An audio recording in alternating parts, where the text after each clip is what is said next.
Hello friends, welcome to kitchen art. Friends, આજે આપણે ખજૂરમાં તલ નાખીને એક એવી રેસીપી બનાવીશું જે તમારા શરીરને ખૂબ જ ફાયદા આપશે. કારણ કે આ શિયાળુ સ્પેશિયલ રેસીપી છે જેમાં આપણે ખજૂરનો ઉપયોગ કરવાના છે. ખજૂરમાંથી આપણે ભરપૂર પ્રમાણમાં આયરન અને ફાઇબર મળી રહે છે અને કોલેસ્ટ્રોલનું પ્રમાણ પણ ઘટાડે છે. તે જ રીતે તલમાં પણ સારી માત્રામાં ફાઇબર હોય છે જે થાક તણાવ ઘટાડવામાં મદદ કરે છે. અહીંયા આપણે બદામ અને કાજુ પણ એડ કરવાના છે. તો બદામ આપણા મગજને તેજ કરે છે તેમજ ચહેરાને અને વાળને પણ ફાયદા કરે છે. કાજુ હાડકાને મજબૂત કરે છે, હૃદય સારું રાખે છે અને પ્રોટીનથી ભરપૂર છે. તો ચાલો હવે આપણે રેસીપી બનાવતા શીખીશું. રેસીપી સારી લાગે તો લાઇક અને શેર કરજો. મારી ચેનલ ઉપર નવા હોય અને મારી ચેનલને હજુ સબસ્ક્રાઈબ ન કરેલ હોય તો સબસ્ક્રાઈબ કરી બાજુનું બેલ બટન દબાવવાનું ભૂલશો નહીં, જેથી કરીને તમને મારા નવા વિડીયોનું નોટિફિકેશન મળતું રહે. તો અહીંયા સૌથી પહેલાં આપણે 200 ગ્રામ જેટલો ખજૂર લેશું અને ખજૂરમાં જે ઠળિયા રહેલા હોય છે તેને આપણે દૂર કરી લેશું. ફ્રેન્ડ્સ, બજારમાં ઠળિયા વગરનો પણ ખજૂર મળે છે તો તમે તે પણ લઈ શકો છો. આ રીતે થોડોક સોફ્ટ હોય એવો ખજૂર તમારે પસંદ કરવાનો છે. તો ચાલો હવે આપણે ગેસની ફ્લેમ ચાલુ કરીશું અને એક કડાઈમાં આપણે 1 ચમચી જેટલું ઘી એડ કરશું.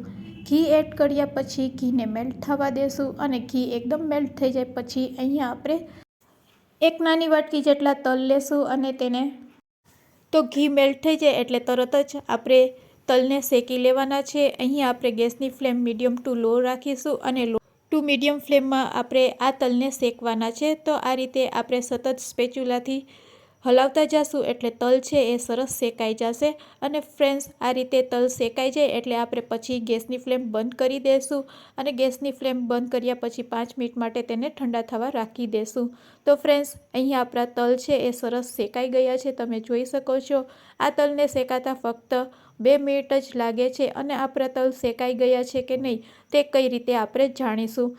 તો આ રીતે સ્પેચ્યુલાથી તમે તલને સતત હલાવતા જશો એટલે તલ ફૂટવા લાગશે અને જેવા તલ ફૂટવા લાગે એટલે સમજી જવાનું કે તલ છે એ સરસ શેકાઈ ગયા છે.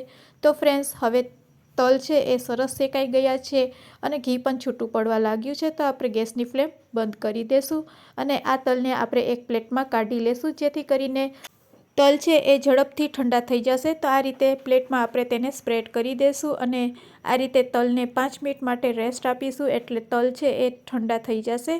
હવે આપણે બદામ અને કાજુનો ભૂકો લેવાનો છે. આ રીતે અચકચરો ભૂકો બનાવવાનો છે. તો 4 નંગ કાજુ અને 4 નંગ બદામનો આ રીતે અચકચરો ભૂકો કરી લેવાનો છે અને તેને પણ આપણે શેકી લેશું.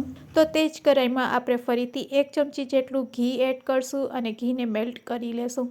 ઘી સરસ ઓગળી જાય એટલે કાજુ અને બદામને તેમાં એડ કરી દેશું અને તેને પણ રોસ્ટ કરી લેશું. તો કાજુ અને બદામને શેકાતા ફક્ત 1 મિનિટ લાગે છે.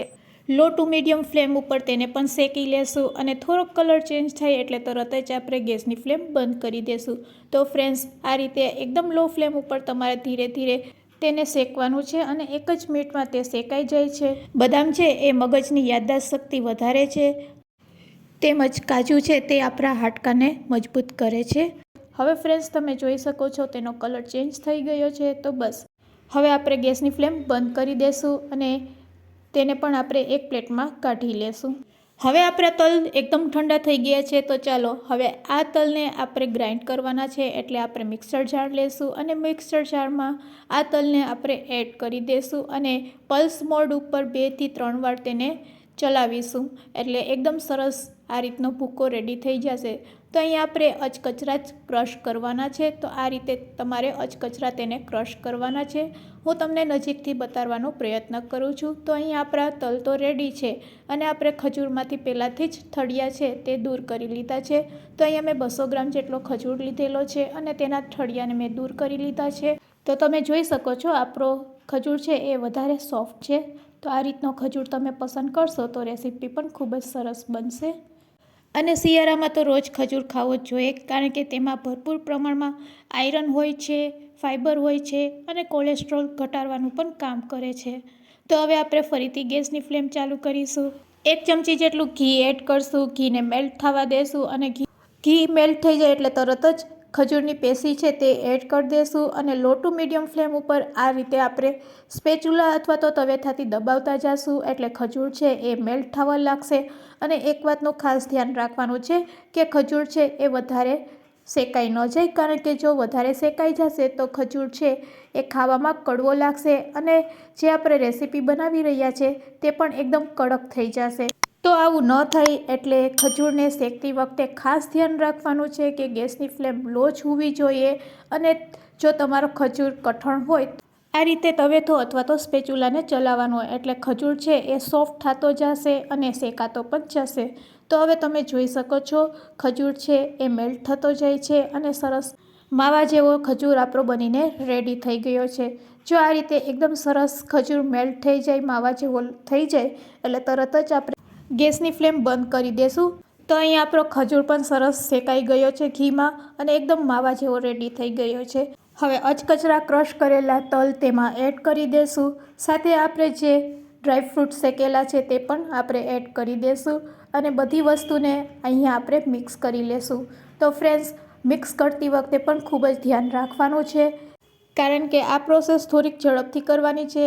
અહીંયા આપણે ગેસની ફ્લેમ બંધ કરી દીધી છે અને ખજૂર સાથે બધી વસ્તુ સરસ રીતે મિક્સ થઈ જાય એટલે આ રીતે બધી સામગ્રીને આપણે તવેથા અથવા તો સ્પેચ્યુલાથી મિક્સ કરી લેશું। અને આ રીતે મિક્સ કર્યા પછી હવે આપણે ગ્લાસ લેશું અને ગ્લાસ વડે આ મિશ્રણને આપણે ભેગું કરશું। તો ફ્રેન્ડ્સ, આ રીતે જો ગ્લાસથી તમે મિશ્રણને ભેગું કરશો તો એકદમ સરસ મિશ્ર આપણું બનીને રેડી થશે। તો અહીંયા આપણે શિયાળુ સ્પેશિયલ રેસીપી બનાવવાનું મિશ્ર છે તે રેડી થઈ ગયું છે। હવે બસ આમાંથી આપણે નાના નાના લાડુ બનાવીશું। તો મિશ્ર સહેજ ગરમ હોય ત્યારે જ આપણે તેમાંથી લાડુ બનાવવાના છે, તો જ આપણા લાડુ છે એ સરસ બનશે। તો આ રીતે મિશ્ર જ્યારે ગરમ હોય ત્યારે તેમાંથી આપણે નાના નાના લાડુ બનાવી લેશું અને ફ્રેન્ડ્સ એકદમ સહેલાઈથી આ લાડુ બની જશે। તો ફ્રેન્ડ્સ, આ રીતે જો તમે નાની નાની બાબતનું ધ્યાન રાખશો, મારી આપેલી ટિપ્સ સાથે બનાવશો તો બિલકુલ કડક નહીં થશે, એકદમ સોફ્ટ થશે અને ખાવામાં તો મજા પડી જશે। અને શિયાળામાં ફક્ત જો એક લાડુ સવારના તમે ખાઈ લેશો તો તમારી કમજોરી દૂર કરશે, હાડકાં મજબૂત કરશે, મગજની યાદદાસ્ત શક્તિ વધારશે, તેમજ લોહી ઓછું હશે તો તેમાં પણ સુધારો થશે, કબજિયાત જેવો પ્રશ્ન પણ દૂર કરશે। તો ફ્રેન્ડ્સ, આજની રેસીપી તમને કેવી લાગી તે મને કમેન્ટ્સમાં જરૂરથી કહેજો। મારી ચેનલને સબસ્ક્રાઈબ ન કરેલ હોય તો સબસ્ક્રાઈબ પણ કરી લેજો અને રેસીપી સારી લાગી હોય તો ફ્રેન્ડ્સ, મિત્ર અને ગ્રુપમાં શેર કરવાનું ભૂલશો નહીં। Thanks for watching. ફરી મળીશું એક નવી રેસીપી સાથે।